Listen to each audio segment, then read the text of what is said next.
दोस्तों नमस्कार। स्वागत आप सबका मेरे यूट्यूब चैनल पर। आज की चर्चा रहेगी दो फाटक हैं, रेलवे फाटक हैं गोहाना की। पहली है गोहाना से जो रास्ता जाता है महम और आगे भिवानी की तरफ। तो ये रोड है जी आपका, जो कि मेन गोहाना शहर से बिल्कुल अंदर की तरफ से निकलता हुआ और भारी भरकम ट्रैफिक से जूझता हुआ आगे महम की तरफ जाता है। तो गोहाना से महम की कनेक्टिविटी को जोड़ने के लिए ये रोड है। अब समस्या क्या है? समस्या ये है कि यहाँ पे है एक रेलवे फाटक, और जब कोई भी ट्रेन आती है, क्योंकि गोहाना एक बड़ा स्टेशन हो गया है जहाँ रोहतक से भी ट्रेन आती हैं और गोहाना से सोनीपत की तरफ भी ट्रेन बन के जाती हैं, और main Rohtak Gohana Panipat railway track railway line वो तो है ही। तो अभी कनेक्टिविटी ट्रेनों की इतनी ज़्यादा है जबकि सिंगल लाइन आपको देखने को मिलेगी, लेकिन उसकी वजह से घंटों लोगों को खड़ा रहना पड़ता है। दोनों तरफ की अगर बात करें तो लगभग 1.5 किलोमीटर का जो है ट्रैफिक आपको देखने को मिलेगा। मतलब रेलवे फाटक के दोनों तरफ आपको 800 मीटर का जो है एक लंबा जाम या लंबा ट्रैफिक जो है आपको देखने को मिलेगा, क्योंकि गाड़ियाँ बहुत सारी हैं, फिर इस तरह से बड़े ट्राले हैं, ट्रैक्टर हैं, और जैसे फाटक खुलती है उस फाटक खुलने के बाद भी आपको कम से कम आधा घंटा रुकना पड़ सकता है, तब जाके आपका नंबर आएगा। अभी आप मुझे ही देख लो, मैं फाटक से लगभग 200 मीटर की दूरी पर था जब मैंने ये वीडियो स्टार्ट करी। आया तो मैं बहुत पीछे से था, टाइम तो मुझे भी काफ़ी लगा, लेकिन ये वीडियो स्टार्ट करी थी जब मैं बिल्कुल 200 मीटर पे था।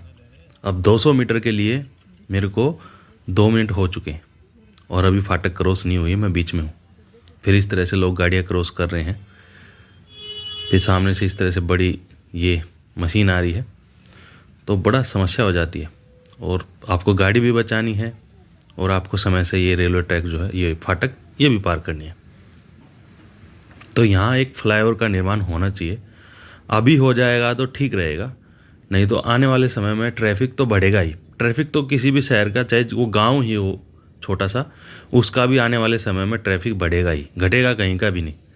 तो आने वाले समय में ज़्यादा दिक्कत होगी, क्योंकि हर 6 महीने में हर साल आप देखोगे, किसी भी रोड को आप देखोगे तो वहाँ का ट्रैफिक आपको बढ़ता हुआ नज़र आएगा। तो जब यहाँ का ट्रैफिक और बढ़ जाएगा तो फिर समस्या आ जाएगी। एक बार जब फाटक बंद होती तो लोगों को बिल्कुल ये हो जाता कि कहाँ से निकलें।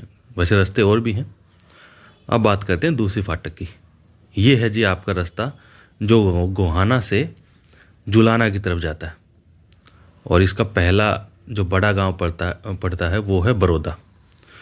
इस फाटक का भी यही हाल है, और ये फाटक जो है मेरे को उस फाटक के मुकाबले ज़्यादा जोखिम भरा लगा मेरे को थोड़ा सा काम, क्योंकि ये है बिल्कुल रेलवे स्टेशन के नज़दीक, और जो बीच शहर से निकलती हुई ये रास्ता जो है उसको क्रॉस करती है।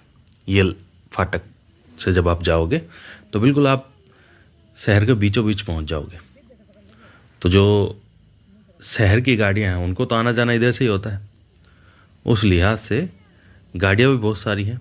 दूसरा फिर ये गोहाना को जुलाना से आने जाने वाली गाड़ियाँ, सारा ट्रैफिक इसी रोड से आता है। तो भाई, और फिर यहीं थोड़ा सा आगे से जाओगे तो आपको एक फिर मंडी भी देखने को मिलेगी, जो अनाज मंडी है। तो भारी भरकम ट्रैफिक हो जाता है।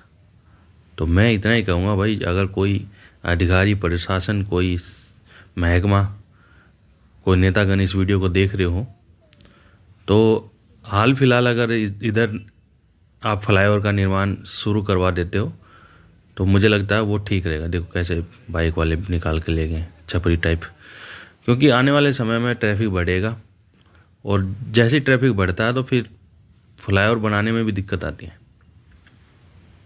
यहाँ चौड़ाई भी ज़्यादा है, क्योंकि कई ट्रैक आपको लगभग 4 से 5 ट्रैक जो है रेलवे ट्रैक वो आपको क्रॉस करने पड़ते हैं। बड़ी फाटक है ये, और ट्रैफिक बहुत ज़्यादा। तो ये चीज़ें अगर समय रहते हो जाएं या शुरू हो जाएं तो काफ़ी अच्छा रहता है, क्योंकि आने वाले समय में तो फिर वही है, आपको सिर्फ जाम ही जाम देखने को मिलेगा। आप तमाम हाईवे बना रहे हो, एक्सप्रेसवे बना रहे हो हरियाणा में, हर 6 महीने में आप देखोगे आपको एक नया हाईवे या एक्सप्रेसवे तैयार देखने को मिलेगा हरियाणा के अंदर। ये मेरे को एक ख़ास बात लगी और अच्छा भी है, जिसकी वजह से कनेक्टिविटी काफ़ी अच्छी हो रही है, समय लोगों का बच रहा है। लेकिन जब इस तरह की फाटक देखने को मिलती हैं, जब आप हाईवे पे आप पूरे घंटों बचा के आ जाते हो और फिर वही घंटों या वही 1 घंटा 1.5 घंटा जो आप हाईवे पे बचा रहे हो, वही 1-1.5 घंटा जब आप किसी रेलवे फाटक पे जब आप ख़राब करते हो तो फिर मामला गड़बड़ हो जाता है। फिर वो सारे आपके सफ़र का एक तरह से सत्यानाश कर देता है। तो वही यही था कि मैं अभी दोनों तरफ से जब मैंने इस फाटक को देखा तो मेरा भी समय ख़राब हुआ है। तो यही था, एक छोटी सी वीडियो थी। बाकी मैं किसी पे आरोप प्रत्यारोप इस तरह की कहानी तो कर नहीं रहा हूँ। जो भी कुछ हो रहा है, जो भी कुछ दिख रहा है, वो सब आपको वीडियो में दिख ही रहा है। फाटक है तो है, जाम है तो है। तो ये भाई थोड़ा सा मेन बाज़ार की तरफ जाता हुआ एरिया रास्ता।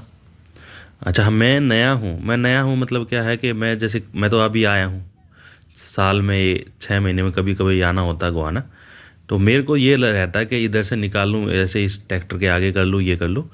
लेकिन जो ट्रैक्टर वाले हैं या और बाकी सब लोगों, उनको पता है कि भाई हमारा ये गोहाना का ये रोड है, इस रोड पे क्या ट्रैफिक है और कैसे लोग मतलब रोड पे काम कर रहे होंगे, या कोई भी मतलब बड़ा व्हीकल जो खड़ा है तो क्यों खड़ा है। और मुझे ये रहता है कि भाई निकाल, यहाँ से निकाल दे, वहाँ से निकाल दे। तो यही है। कोई नहीं, आप कभी भी नए शहर में नई जगह जाओ थोड़ा सा सावधानी के साथ, क्योंकि आपको नहीं पता कि यार वहाँ का कल्चर क्या है। ट्रैफिक कल्चर भी होता है एक, जैसे हमारे यहाँ नजफगढ़ में सब्जी मंडी का एक ट्रैफिक कल्चर है।